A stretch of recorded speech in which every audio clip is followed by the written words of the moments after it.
Hola, buenas tardes a todos. Es un placer daros la bienvenida a esta segunda jornada de la Escuela de Pacientes organizada desde el CIBER, el Centro de Investigación Biomédica en Red de Enfermedades Raras, con el apoyo de FIAPAS. Así que gracias a todos y os quería pasar a comentar un par de diapositivas en un par de ideas sobre qué consiste esta escuela de pacientes. Empezamos el jueves pasado con una conferencia a cargo del doctor Luis Lasaleta sobre qué es la sordera y las posibilidades terapéuticas actuales. Continuamos hoy hablando de diagnóstico y terminaremos el jueves próximo a esta misma hora hablando de ya nuevas terapias y un poco hablando de futuro. ¿Cuál es la intención de la escuela? Pues ofrecer formación sobre la investigación en enfermedades raras en unos términos sencillos que todo el mundo pueda entender y contribuir de esta forma a aumentar la capacitación de los pacientes, de las familias y de las asociaciones para que puedan ser una parte activa informada también de nuestro trabajo de investigación. Esto es una iniciativa, como he dicho, de FIAPAS, pero FIAPAS forma parte del Consejo Asesor de Pacientes del CIBER, que es una iniciativa desde este centro de investigación con este mismo fin, integrar a los pacientes. Entonces, bueno, espero que disfrutéis muchísimo la charla y os dejo en compañía de Carmen Jáudenes, que os presentará al ponente. Así que, bueno, disfrutemos de esta buena conferencia sobre diagnóstico genético. Bueno, buenas tardes a todos y a todas.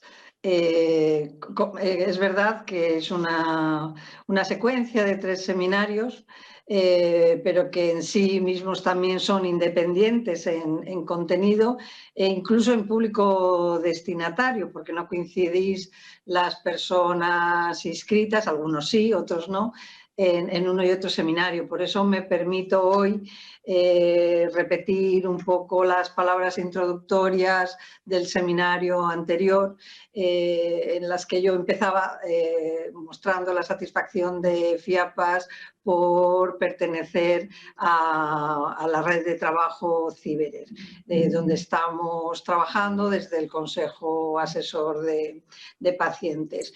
Y comentaba el otro día, y hoy insisto en ello, en la importancia que tienen estos espacios de formación interdisciplinar, donde nos reunimos profesionales, familias y personas afectadas por distintas patologías o por distintas discapacidades, porque realmente son unos foros de sumo interés para todos, porque al final la actividad investigadora es una actividad muy dinámica, pero que en sí misma, pero necesita también del retorno social que ofrece la visión y la participación de los pacientes y de sus familias.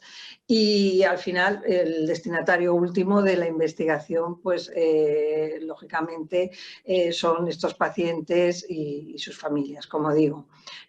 Por ello, para nosotros es muy importante todo lo que la investigación puede reportarnos en relación con el conocimiento de la etiología de la sordera, la comprensión de los mecanismos de la fisiopatología de la audición, la información y los criterios que nos reporta sobre diagnóstico, tratamiento, incluso sobre la posibilidad de hacer pronósticos más certeros sobre la evolución de las distintas deficiencias o las distintas enfermedades en las personas afectadas por ellas. Y en este contexto, además, porque hay quien se sorprende, ¿cómo se está hablando de sorderas en un contexto de enfermedades raras? Bueno, entre otras cosas, porque no nos podemos olvidar de que hay descritos más de 400 síndromes que llevan aparejada la sordera, y es muy importante hacer esta llamada de atención porque muchas veces estos síndromes, por sus manifestaciones clínicas más complejas, dejan en un segundo plano o encubierto la presencia de la sordera. Y esto tiene una trascendencia en la medida en la que se retrasa el diagnóstico y se retrasa el inicio de los tratamientos. Y eso va a influir de forma decisiva, y de lo que se trata es que influya negativamente sobre el desarrollo global de los niños y sobre su calidad de vida. Comentaros que hemos recibido, y agradecemos mucho a las personas que nos habéis remitido con antelación preguntas, pero que, como sabéis, está abierto también el chat a través del cual podéis ir haciendo esas preguntas. Preferentemente intentaremos dar paso a las preguntas que nos llegaron por escrito, pero bueno, con la experiencia del otro día creo que pudimos ver que da tiempo también a incluir las preguntas que se hacen en el chat, y para que todo el mundo pues, pueda irse con sus dudas resueltas. Hoy...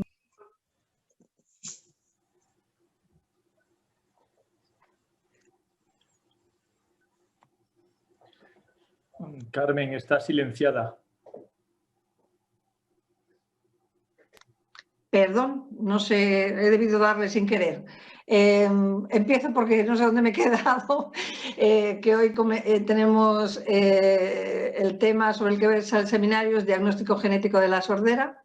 Contamos con el doctor Miguel Ángel Moreno, jefe de servicio de genética del Hospital Ramón y Cajal de Madrid, jefe de grupo sobre genética de las hipoacusias hereditarias en la unidad Ciberer, dedicadas a programas de investigación sobre patologías sensoriales en el Instituto Ramón y Cajal de Investigación Sanitaria. La investigación de este grupo tiene una trayectoria de más de 25 años, en la que se han identificado 6 genes causantes de hipoacusia, y se han desarrollado y se han hecho la transferencia de herramientas diagnósticas, que precisamente es de lo que hoy va a versar la intervención del doctor Moreno. Va a hacer una pequeña revisión sobre las herramientas de diagnóstico molecular de los últimos años.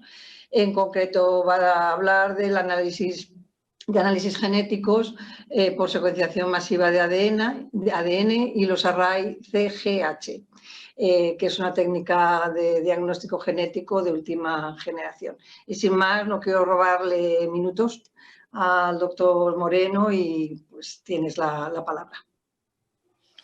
Bueno, pues muchas gracias, Carmen, muchas gracias, Isabel, y muchas gracias a todos por esta iniciativa. En la charla la he dividido en 3 bloques temáticos. Uno, versaremos sobre los avances en secuenciación masiva, otro sobre los arrays y finalmente pues, la problemática a la que nos enfrentamos sobre las variantes de significado incierto. Nosotros, como enfermedades raras, tenemos 3 ejes de acción para investigarlas, y concretamente lo que va a versar hoy es los esfuerzos que estamos poniendo en el diagnóstico genético de las hipoacusias hereditarias. Clásicamente, y en países desarrollados, la hipoacusia congénita afecta a 1 de cada 1000 nacidos. De ahí, digamos que las causas ambientales no genéticas pueden representar un 40% y las causas genéticas un 60%. Y de ahí, digamos que desde el punto de vista de la clínica, cuando la hipoacusia va acompañada de otros síntomas, se clasifica como sindrómica y representa un 30% de los casos, y en el otro 70% serían hipoacusias hereditarias aisladas, ¿no? Esas, desde el punto de vista del patrón mendeliano, la mayoritaria son las de herencia recesiva, que tienen el acrónimo en inglés DFNP. Le siguen las dominantes, que suelen ser normalmente poslocutivas, y el acrónimo es DFNA. y también hay un porcentaje minoritario ligadas al X o de herencia mitocondrial. La última, digamos, survey que han hecho en Atlanta del Centro de Enfermedades para el Control y Prevención, dice que en países desarrollados ellos en esa, digamos, encuesta detectan de que 1,7 de cada 1000 nacidos parece que es, digamos, afectado. Por lo tanto, la hipoacusia congénita, el número inicial puede variar entre 1 y 2, frente a el gran grupo de hipoacusias, digamos, poslocutivas, las que se manifiestan después del nacimiento, que afecta a un grupo muy mayoritario de personas. En cuanto he querido reflejar un poco, porque digamos, el auditorio es muy diferente, un poco, pues, para saber un poco los patrones de herencia a que nos enfrentamos. Cuando estamos hablando de las dominantes, herencia autosómica dominante, lo que nosotros necesitamos es encontrar una mutación. Esa mutación, como se refleja aquí, en este caso podría venir del padre, representado por el cromosoma de la izquierda pintado en blanco, y todas, digamos, la descendencia que tienen ese cromosoma en blanco estaría afectado, mientras que las otras descendencia no, y hablamos de un 50% de probabilidad. Cuando estamos hablando de herencia recesiva, DFNB, son los LOCI o genes identificados, necesitamos encontrar las dos mutaciones causales. Partimos de padres portadores normoyentes y, como veis aquí, los cromosomas representados en blanco, cuando la copia paterna y materna afectada son heredados en la descendencia, hay una persona que está afectada. Habrá un 50% de portadores y un 25%, digamos, de no afectados, no portadores. Y en el caso de la ligada al X recesiva, lo que observamos, obviamente, porque las mujeres tienen dos cromosomas X, solo uno de ellos está afectado y, como vemos aquí, los varones que reciben ese cromosoma afectado son los que finalmente pierden la audición. Puede haber, digamos, hijas no afectadas y no portadoras, y también puede haber hijas portadoras y, sin embargo, no afectadas. Y esto es un poco digamos, en el escenario en el que nos movemos, y por eso es muy importante, cuando venís a consulta, intentar hacer un árbol genealógico lo más preciso posible, que nos oriente a qué tipo de genes debemos mirar. ¿Y por qué? Pues porque la característica fundamental de las hipoacusias hereditarias es que tienen una gran heterogeneidad genética. ¿Y eso qué es? Pues que hay la friolera de casi ya 200 regiones del genoma que pueden estar afectadas, y de ellas ya se han identificado 121 genes aproximadamente, y 6 ligados, digamos, al cromosoma X. Eso, como comprenderéis, es una gran complicación a la hora de dar un diagnóstico genético. Todos estos genes están repartidos a lo largo de los 23 cromosomas, como veis en esta ilustración. Bien, ¿y cuál es la siguiente característica de las hipoacusias? Pues que no hay ningún grupo prácticamente de familias proteicas y de genes que no esté afectado. Es decir, no estamos hablando de que una hipoacusia es una canalopatía, no. Puede ser una canalopatía, como veis aquí, KCNQ4, o puede afectar a las mutaciones a proteínas estructurales, factores de transcripción, proteínas de sinapsis e incluso de actividad enzimática y muchos más. Por lo tanto, tampoco tenemos a priori, digamos, una preselección de genes o proteínas sobre las que deberíamos incidir para encontrar la mutación o mutaciones causantes.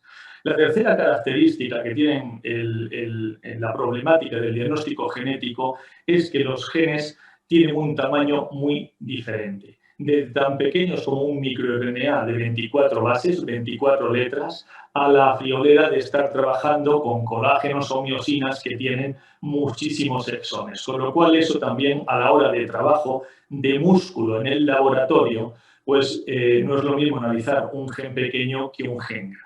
Bien.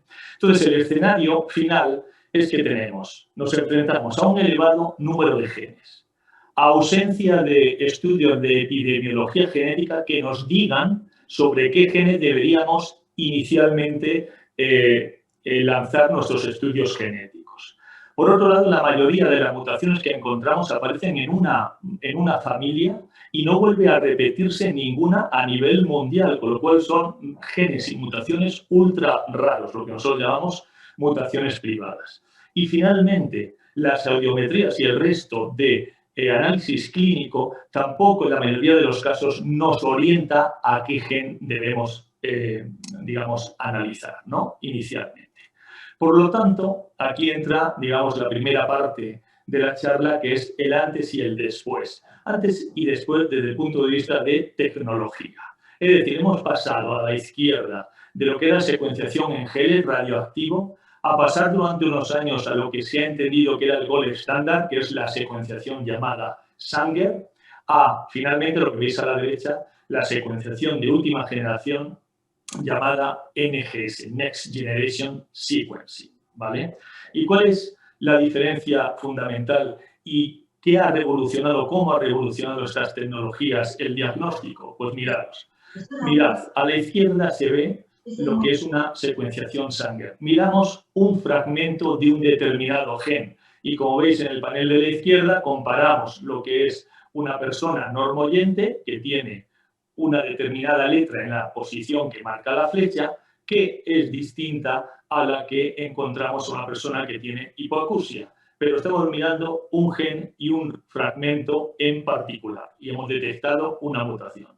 Fijaros que a la derecha tenemos como torres, parece un perfil Manhattan, ¿no?, de rascacielos. Pues eso quiere decir que en paralelo, todo lo que veis a la izquierda se está repitiendo al mismo tiempo. Y podemos analizar no un fragmento, sino miles de fragmentos, incluso miles de genes al mismo tiempo. Por lo tanto, eso es lo que ha permitido un abordaje masivo del diagnóstico.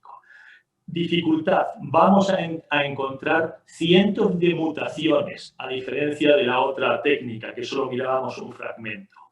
Y tenemos que enfrentarlo a un genoma de referencia. Y luego saber, con conocimiento y otras técnicas, saber filtrar y priorizar esas variantes que son patogénicas, porque recordad de la primera diapositiva, o vamos buscando una mutación o como mucho 2 mutaciones, ¿no? Y tenemos que saber filtrar. Por otro lado, lo que estamos ahora es, digamos, secuenciando como en una red. Estamos pescando, ¿no?, muchos genes al mismo tiempo. Bien. Y una pincelada de secuenciación masiva, porque se habla mucho de secuenciación masiva y quiero, ¿por qué no?, mostrarlo. Lo que estamos viendo arriba a la izquierda es un landscape, digamos, una superficie donde veis puntos de distintos colores. Pues cada punto es como si estuviésemos haciendo una secuenciación Sanger. Si vemos que tenemos, que es lo que he marcado aquí como secuencia, cada punto es una secuencia y tenemos 40 millones de secuencias Sanger al mismo tiempo trabajando, ¿vale? Y eso es lo que luego, finalmente, cada una de esos puntos que veis ahí tiene la suficiente masa molecular, peso molecular e intensidad como para que sepamos cambiar una intensidad de color a su letra correspondiente, que son las 4 bases del DNA. Y esto se está repitiendo en paralelo millones de veces, ¿vale? Secuenciación masiva. Conceptos que necesitamos. ¿Es todo, digamos, tan bonito como parece? No. Cada una de las rayas que veis aquí horizontales representa un clúster, o lo que es lo mismo, las antiguas secuenciaciones Sanger de un fragmento.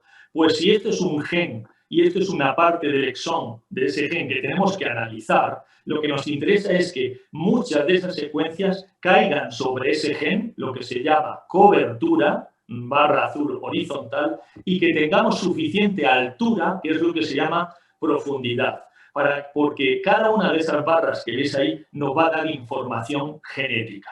Y cuantas más tengamos del mismo tipo, nos va a orientar a saber qué mutación tenemos.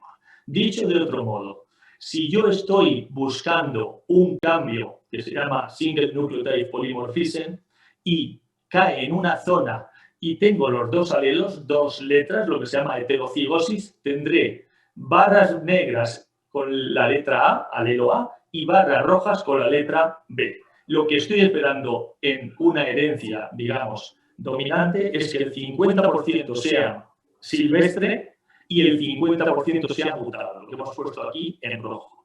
Y aquí a la derecha he representado lo que es una mutación, digamos, en homocigosis. Se encuentra y todas las secuencias que caen sobre esa zona tienen la misma información genética.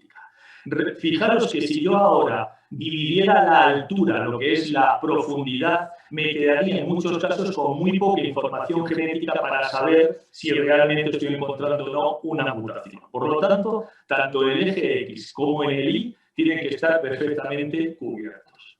Bien, partiendo de esta base y, digamos, lo que es una representación que veis aquí, abajo tenéis un gen y lo que buscamos es que esas barras que veis ahora en azul y rojo cubran todo ese gen y tenga la suficiente altura que es reflejada por, como veis ahí, esa montaña de color gris. Eso lo que nos garantiza es que si yo secuencio este gen en un individuo, va a estar perfectamente secuenciado, ¿vale? Fijaros en la parte de arriba de la diapositiva cómo el perfil que se ve es un perfil tipo rascacielo, que se llama Manhattan, donde vemos picos y valles y eso implica que no es una técnica perfecta. Y por lo tanto, cuando trabajamos con una técnica, la vamos a aplicar en diagnóstico, tenemos que cerciorarnos que sea lo más precisa posible.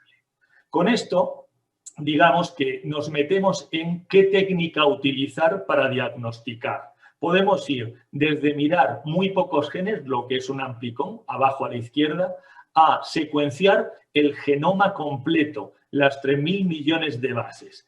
Y entre digamos, ambos polos es donde nos estamos prácticamente moviendo ahora. Es decir, que estamos, de momento, no hacemos genoma para diagnóstico, por muchas razones, sobre todo porque tiene una baja profundidad y un elevado coste. Nos estamos acercando al exoma y cuando decimos exoma es secuenciar solo las regiones de los 30.000 genes, digamos lo que codifica. En ese caso podemos ir a más profundidad y lo que estamos utilizando de manera permanente son los paneles, donde, por ejemplo, solo dirigimos la secuenciación masiva al grupo de genes que sabemos que causan patología y, por lo tanto, que vamos a dar una respuesta diagnóstica, no una respuesta de investigación. Vamos a una mayor profundidad, verticalidad y cobertura. Pues con estas premisas, nosotros diseñamos un panel que hemos comercializado que contiene, o contenía, porque tenemos nuevas versiones, los genes descritos hacia ese momento, que eran 117, no vamos a entrar en detalle. Lo asociamos a un software de análisis muy intuitivo, donde finalmente nos da el listado de variantes que debemos filtrar y priorizar y, digamos, como veis aquí, algunos ejemplos de las mutaciones que hemos encontrado. Bien, con esta herramienta y otras, pues lo que hemos hecho ha sido ya algún trabajo que hemos publicado, ¿no? En este caso, por nuestra pertenencia a la red Rare Genomics, hicimos un trabajo para comparar la prevalencia en caso, digamos, real, de los casos que nosotros tenemos o teníamos en el laboratorio en el 2018, que eran 8.040 casos, y eso representa, como están congénitas y poslocutivas, sabemos que al menos en España y con nuestros datos, uno de casi 6.000, ¿no?, personas tiene una afectación, una pérdida auditiva. Uno de cada 6.000, por lo tanto, digamos que es bastante prevalente. Y en Madrid, que hicimos la comparación, pues uno de cada 2.000. Bien, pues con esto nosotros hicimos el primer estudio de secuenciación masiva para responder a la respuesta de epidemiología genética. ¿Y qué encontramos en las que son de herencia dominante? Una única mutación responsable. Uno, que llegamos a tener un diagnóstico del 37%. Eso quiere decir que de 100 pacientes con este tipo de herencia solo podemos diagnosticar 37, que no está mal respecto a lo que eran las técnicas clásicas. Y segundo, que solo 6 genes de ellos acumulan el 24% de las mutaciones. Y el resto, en el ranking, como veis, va de la tectorina, una miosina, un factor de transcripción. Y el resto, como veis aquí, ya empiezan a ser genes con una prevalencia muy minoritaria, lo que se llaman ya genes que van a dar lugar a hipoacusias raras o ultra raras. Y lo que sospechamos que en este 63%, pues los genes van a tener una contribución muy menor al 1%.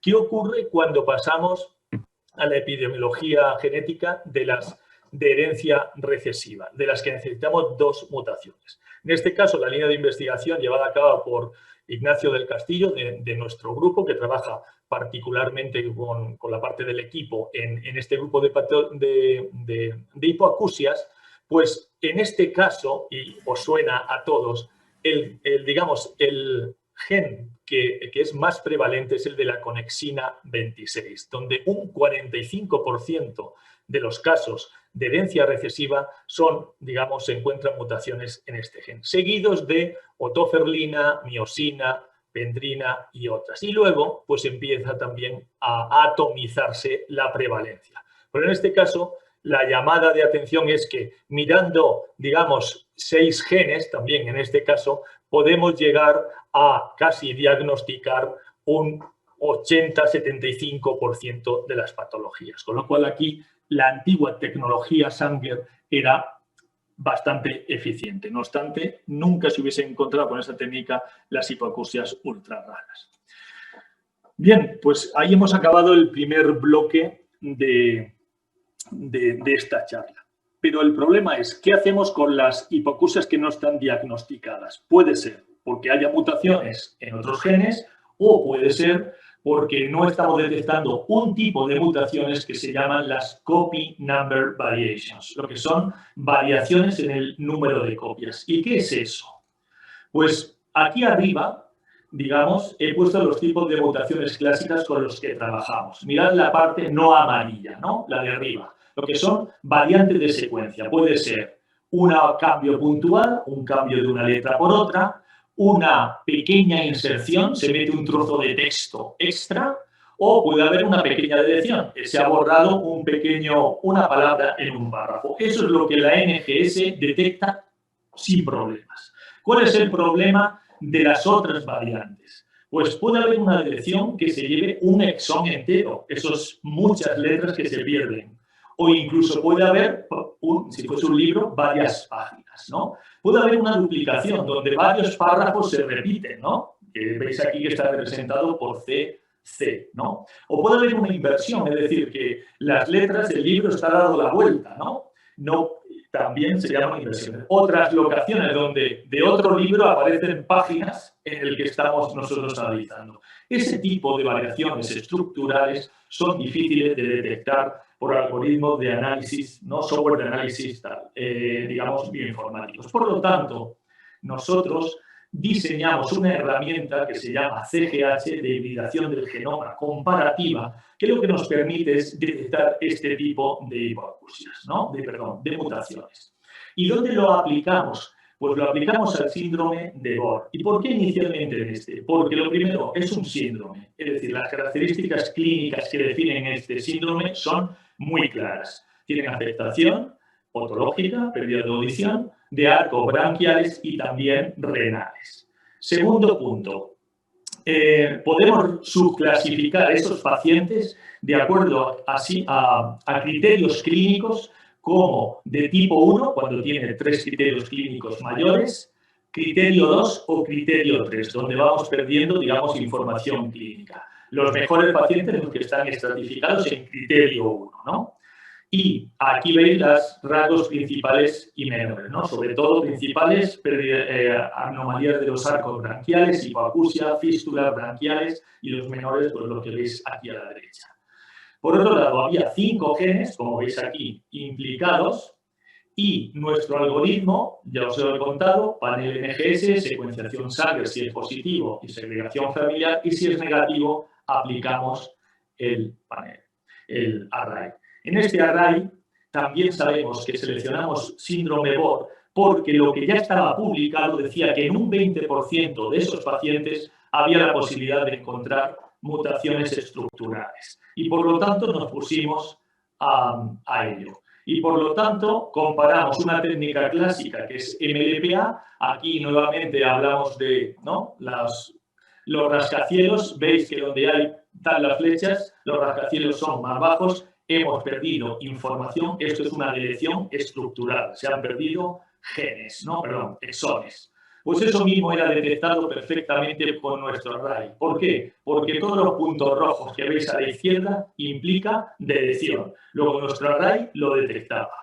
También hicimos la misma prueba en otra familia donde lo que se había perdido era todo el gen, una copia del gen. Como veis aquí tenemos rascacielos en azul, ¿no?, y otros en amarillo y rojo, que están a la mitad de altura. Todo el gen se ha perdido, todo EYA1 se ha perdido. Pues también lo analizamos con nuestro array y veis que hay una nube, maravillosa nube de puntos rojos a la izquierda, de elección. Pero ¿qué es lo que nos llamó la atención? Que el gen EYA1 está marcado aquí, con esta llave azul. Sin embargo, la nube de puntos rojos estaba eliminando, estaba detectando que no solo se había perdido EYA1, sino que se había perdido la florera de 8 genes. ¿Y eso qué es? ¿Cuál es la llamada importante desde el punto de vista clínico? Que con las técnicas clásicas, como mucho yo llegaba a decir que se había perdido una copia del gen. Con esta técnica sé que aparte de ese gen se han perdido otros y casualmente síndrome BOR se caracteriza por expresividad variable, tanto intrafamiliar como interfamiliar. ¿Por qué no estos genes pueden explicar el que en el caso de que se tenga la pérdida de continuidad de todos estos genes, el fenotipo sea distinto? Pues todo esto es a lo que nos están ayudando las técnicas de última generación y concretamente esta que detecta variaciones estructurales. Bueno, pues en nuestras manos, y por eso pongo la epidemiología, nos acercábamos prácticamente al porcentaje de diagnóstico obtenido por otros grupos, más o menos un 41%. Llama la atención que más o menos en nuestras manos 70% eran mutaciones puntuales y 30% estructurales, y lo que aún nos llamó más la atención es que solo la mayoría de las mutaciones las encontrábamos en pacientes que clínicamente tenían criterio 1. Por lo tanto, importantísimo combinar la información con la información genética, y eso es lo que nos lleva a éxito. Y en nuestras manos y en población española de síndrome BOR no hemos encontrado mutaciones ni en SIX1 ni en SIX5. Bien, pues ahora pasamos a la última parte de la charla. ¿Qué son las variantes de significado incierto? Pues me retraigo al principio de la charla donde hemos dicho que con secuenciación masiva estamos trabajando con miles de variantes que tenemos que saber filtrar y priorizar. ¿Y cómo lo hacemos? Mirad este ejemplo. Un único cambio puntual. Yo primero me pregunto si su frecuencia es alta o baja. Si es alta, entiendo que es muy frecuente en la población normal y no debe ser una mutación que genere patología, ¿no? No será patogénica. Después de esto, analizo si afecta a una región codificante que va a dar lugar, por ejemplo, a una proteína, o está en una región que no, es decir, no es codificante, no genera la proteína, pero sí es una parte regulatoria de la expresión de ese gen, como pueden ser promotores o puede estar afectando a lo que es el splicing, ¿no?, la maduración de los RNAs. Y cuando me muevo en las regiones codificantes, tengo que ver si es una mutación missense de cambio de un aminoácido por otro, es una parada, un stop, trunca la proteína, o puede ser silente, no, supuestamente no cambia el aminoácido, puede afectar el splicing. Todo eso lo tenemos que manejar para finalmente seleccionar una o dos variantes, depende del tipo de herencia. Pues bueno, como siempre se dice, y el título de esta parte de la charla es más es menos, es que estamos, por ejemplo, en cualquier paciente con nuestro panel, estamos manejando del orden de 1.500 variantes por cada individuo. De ellos, digamos, se seleccionan por calidad y aún así nos quedan casi 400, como veis ahí. Pues mira, de esos 400, 273 son de significado incierto. No tenemos toda la seguridad de que puedan ser o patogénicas o benignas, que es finalmente la clasificación que buscamos. ¿Y cómo se hace esto? Pues hay alguna serie de, como veis, son las que están clasificadas aquí en C, en azul, que hay muchísimas, como hemos dicho, 273 como ejemplo en este paciente, y tenemos herramientas que nos dicen por qué o empiezan a explicarnos por qué las consideran de variantes de significado incierto.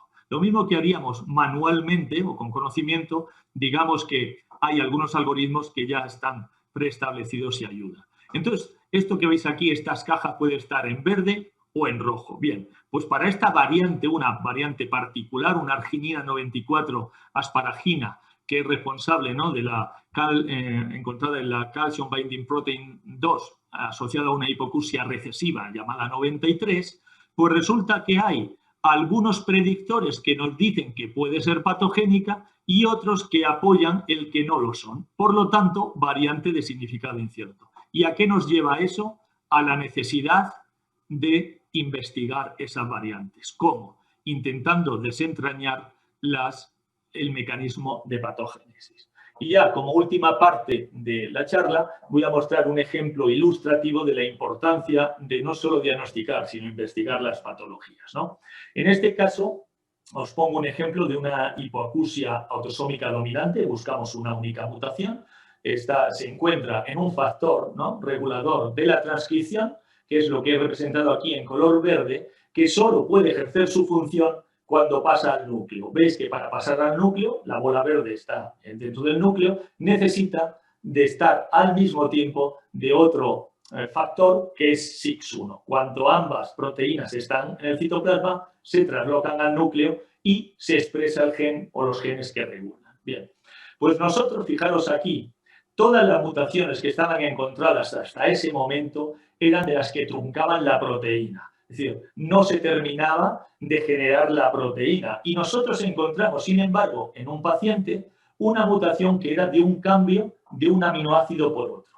Bien, segregaba, era la única mutación de ese tipo, con lo cual nos creaba una duda razonable si era una mutación patogénica o no, es decir, era de significado incierto. La gráfica que veis aquí de audiometría era típica de las que se observan en familias con mutaciones en EYA4. Segregaba, apoya patogenicidad. Pero cuando hicimos los ensayos funcionales, y aquí simplemente quedaros que el núcleo es esta llave y lo que esperaríamos del color rojo es que estuviese justo en la zona de la llave. Y como veis está en todos sitios. Por lo tanto, no se estaba traslocando al núcleo. Esto era un control porque no había SIX1, que es el otro factor. Cuando pusimos a los dos factores, esto es con técnica de recombinación genética y genética molecular, y expresamos ambos factores, lo que esperábamos es que si el mutante, esa mutación, era patogénica, se quedara en el citoplasma, no fuera al núcleo. Bien, pues cuando hicimos el análisis, vimos que tanto el wild type como el mutante que veis aquí, veis cómo hay un solapamiento estupendo entre el perfil azul y el perfil rojo, tanto en el wild type como en el mutante. Luego apuntaba a que realmente no era patogénica. Pero claro, ¿qué hicimos? Seguimos estudiando esta mutación y lo que nos dimos cuenta que a nivel no de proteína, sino a nivel de RNA, lo que provocaba era una alteración de la maduración, lo que llamamos el splicing. Y por lo tanto, se perdía, como veis aquí, el exón 12, que es donde estaba esta mutación, y generaba una proteína truncada. Luego el efecto era similar al de las mutaciones anteriores que truncaban la proteína. Por lo tanto, la respuesta era sí, esta mutación era patogénica, pero hemos necesitado estudiarla para poder reclasificarla.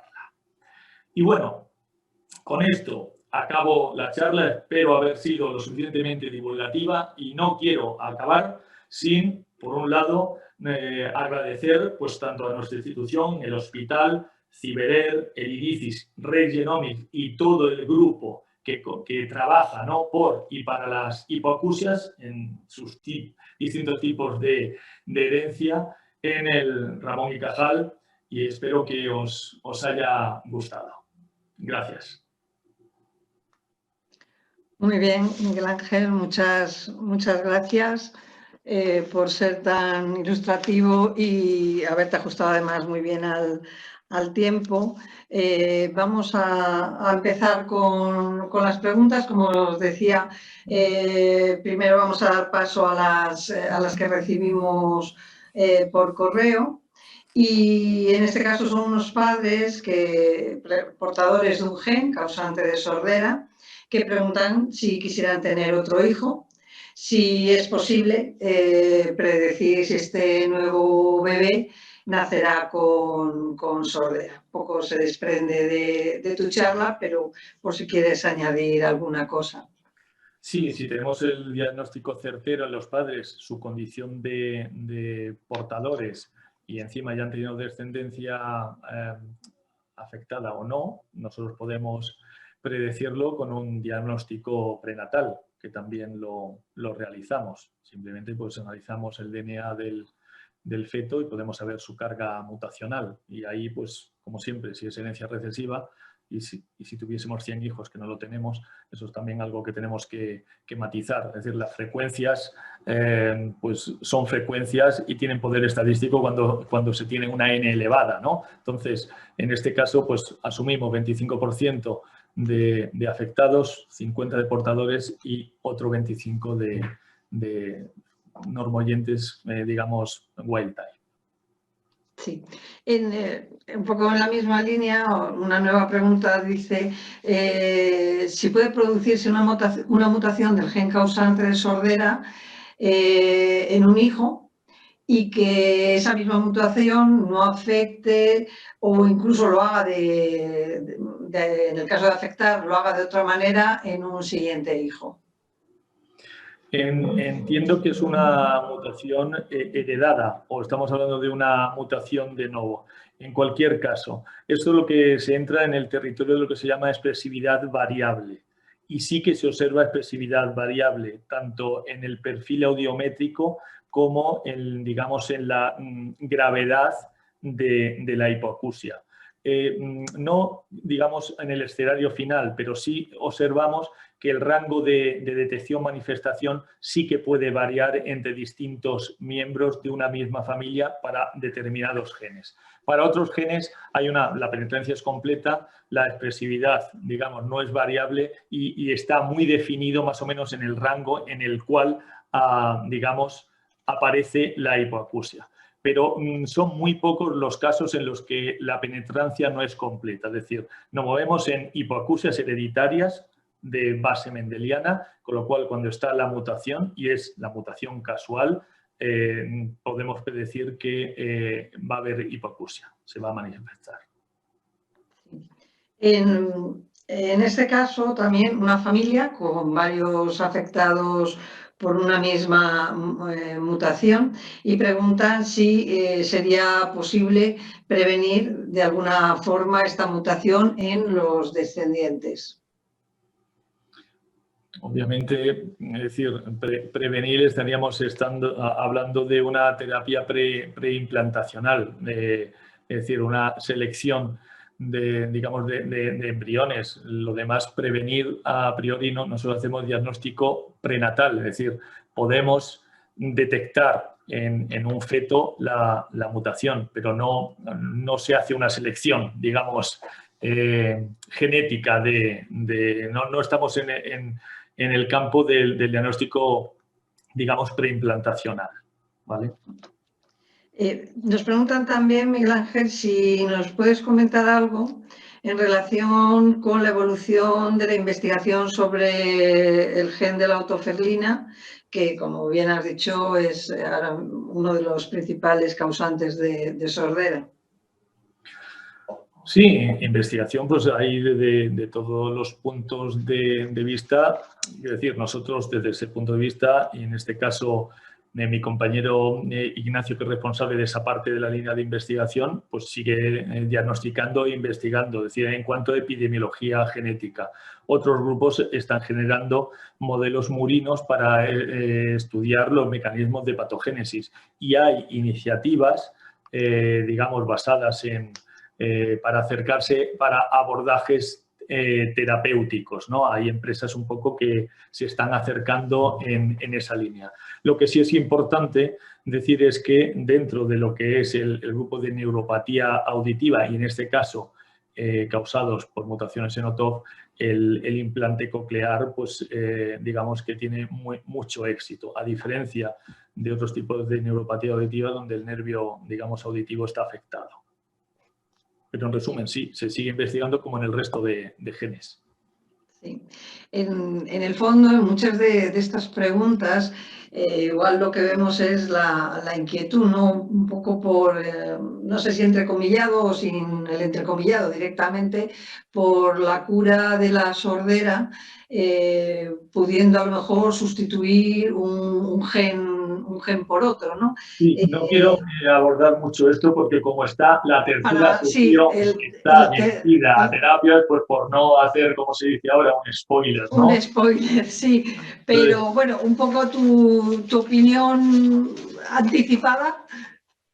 Bueno, pues yo creo que en breve posiblemente veamos algún tipo de ensayo clínico dirigido no a, digamos, con abordaje terapéutico a todos los tipos de hipoacusias, pero sí a algunos y a lo mejor posiblemente pues a las más prevalentes, como puede ser los causados por conexina o toferlina, ¿vale? Pero bueno, os remito para que veáis un poco los distintos abordajes al tercer seminario. Al tercer seminario. Las películas to be continued. ¿Y cómo sería el procedimiento para realizar un estudio genético? ¿Dónde se puede llevar a cabo? ¿Cuánto tiempo se tarda en obtener los resultados? No los resultados en clínica, sino ya para poderlos trasladar a las familias, para que tengan conocimiento.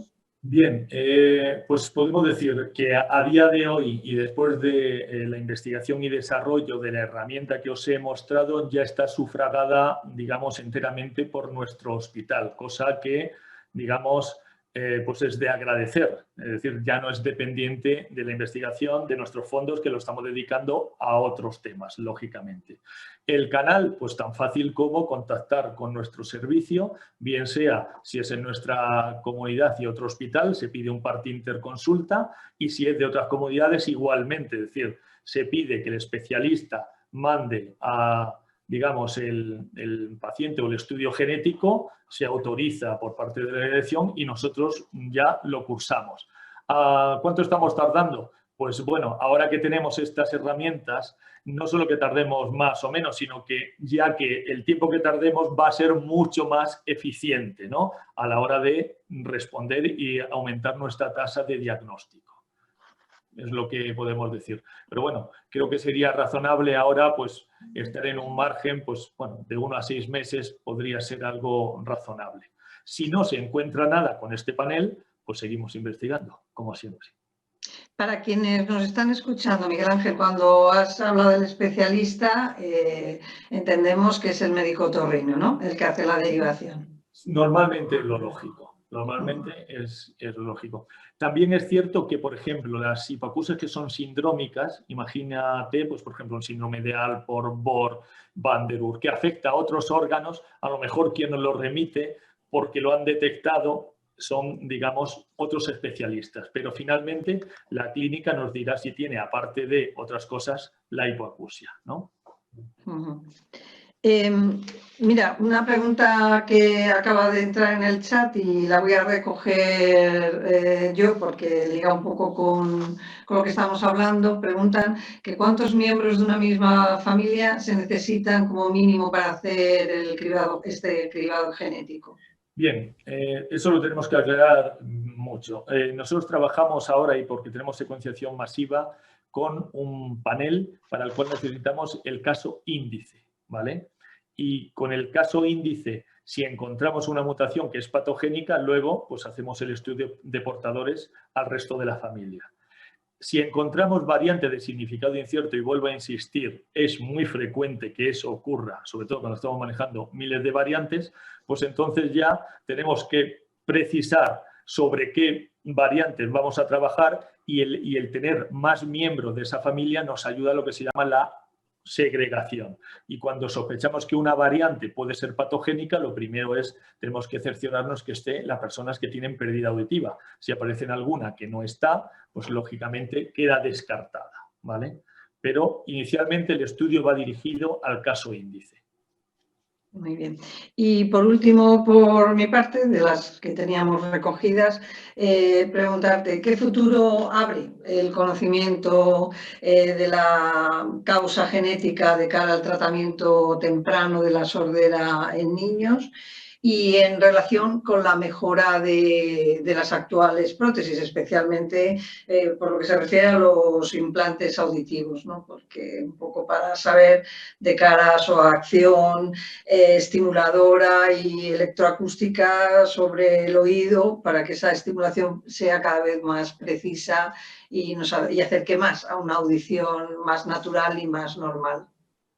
Sí, es decir, es muy interesante lo que planteas. Para mí es la base. Es decir, si estamos trabajando con hipoacusias hereditarias y sabemos que puede haber pues, más de 300 genes implicados, primero tenemos que saber qué es lo que dentro de ese órgano lo que está defectuoso e intentar estratificar, porque no es lo mismo tratar una canalopatía que tratar, por ejemplo, una mutación que es en un microRNA. Es decir, ya las terapias pueden ir dirigidas más, ¿no? O las investigaciones, y teniendo los pacientes estratificados podremos rápidamente seleccionarlos para ser sometidos, ¿no? A una posible terapia.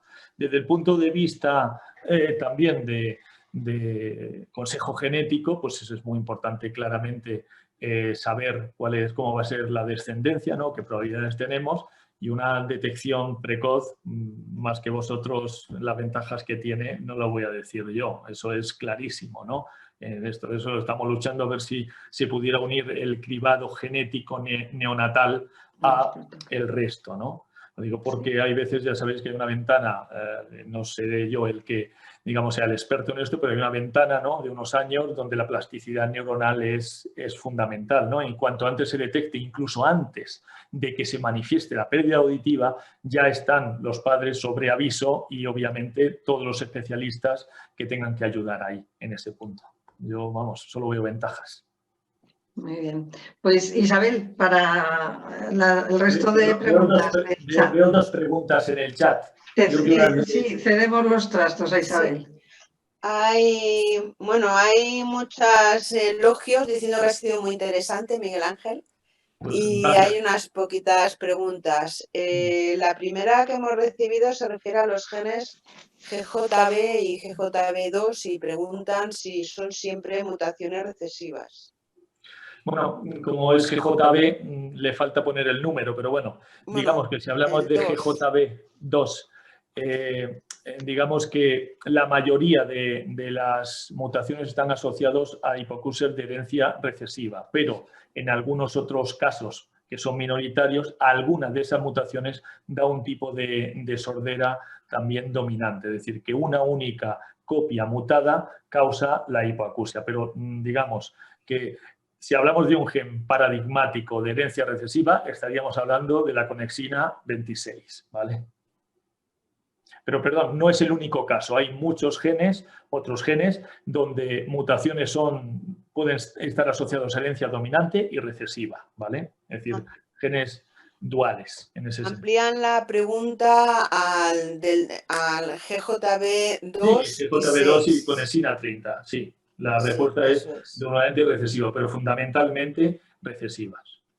Vale. Había otras dos preguntas que eran más generales. Una de ellas es, en el caso de que haya una mutación de novo, es decir, que no sea hereditaria, ¿qué probabilidad hay de que se produzca la misma mutación en otro hijo? Bien, quisiera matizar un poco lo de que de novo no es hereditaria. Vamos a ver, si es de novo hay que ver dónde ha aparecido. Es decir, una vez, si es cuando ya el niño o la niña ha nacido, pues sería una mutación somática y aparecería, digamos, solo en ese órgano, cosa que es altamente improbable. Si es de novo porque ha aparecido durante la gametogénesis, pues obviamente pues estamos en la misma probabilidad que esos padres tengan otra mutación de novo. También es escaso. Ahora, el niño que ya ha nacido, por lo tanto, y tiene en todas sus células esa mutación, pues ya entra en lo que es el tipo de herencia mendeliana que defina la mutación que se ha encontrado, ¿no? Ese es el tema. Entonces, lo que hay que ver que si es de novo, pues la probabilidad es baja, sobre todo de que aparezca la misma, ¿vale? Vale. Un poco en esta línea hay otra pregunta, y es que si es posible que exista una hipoacusia de origen genético, pero que solo haya un miembro de la familia afectado. Pues hay que decir que es muy frecuente. Son lo que nosotros clasificamos como casos esporádicos. Es un único caso en la familia. Si luego la familia, digamos, se amplía y aparecen otros casos, pero tenemos una amplia colección. En nuestro caso, a lo mejor podemos tener 1000 o 2000 de este tipo, donde de padres normoyentes, pues tenemos un hijo o una hija afectada. Y ahí el tema que es muy difícil predecir si es qué parte es genética y qué parte es ambiental, porque, digamos, lo que va dando apoyo a que es una hipoacusia hereditaria es pues, el que aparezcan más miembros afectados. No obstante, hay que decir que para esos casos la aplicación de la NGS es fundamental, porque ahora trabajando con ese caso índice, si tenemos suerte en los genes que estamos analizando, podemos diagnosticar. Y si no, pues podría ser también de causa ambiental. Hay que seguir un poco, digamos, viendo otros estudios clínicos. Pero cuando no se sabe nada, si somos certeros con este panel, va a quedar diagnosticado y, por lo tanto, pues bueno, hemos estratificado nuevamente ese grupo de esporádicos en los que son de origen genético mendeliano a los que no lo son. Está silenciada, Isabel. No, que iba a decir que por la parte del chat, iba a decir que no había más preguntas, pero acaba de entrar una. ¿Hay alguna información sobre la mutación en el gen Gas-Desmina E? Pues información, claro, que hay, las que podemos mirar en ClinVar y tal. En cuanto a información, entiendo que es cómo afecta a la función del gen, o entiendo que pues están haciendo estudios funcionales, no nosotros, pero bueno, sabemos que hay grupos que están involucrados en los mecanismos de patogénesis de las mutaciones que se van encontrando. Yo no sé si habrá información sobre este gen en Orphanet, y a lo mejor es un momento Sin también duda, es decir, de hablar un poco de sobre el Orphanet, gen en Miguel general, Ángel. todo lo que esté hasta ese momento hecho está en muchas bases de datos, ¿no? Entre ellos Orphanet, ClinVar, los homepage. Pero quizás enfocada más a pacientes, recomendaríamos Orphanet o el OMIN, también creo. El OMIN, dentro del NCBI. Lo voy a escribir en el chat y ya no hay más preguntas. Si quieren por el chat preguntar sobre alguna mutación en concreto, pues que lo digan y les responderemos vía chat o vía FIAPAS, ¿no? Como siempre. Orphanet y OMIN, por ejemplo. Sí, bueno, las he escrito para facilitar. Pues por mi parte, nada más, nada. Estupenda conferencia. Enhorabuena, Miguel Ángel.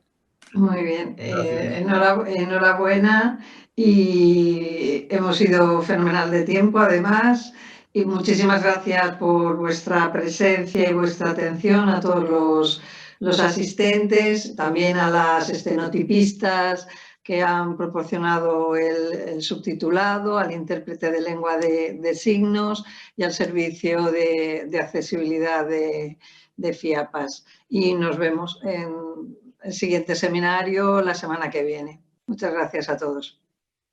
Pues gracias a todos y agradecimientos también. Saludos.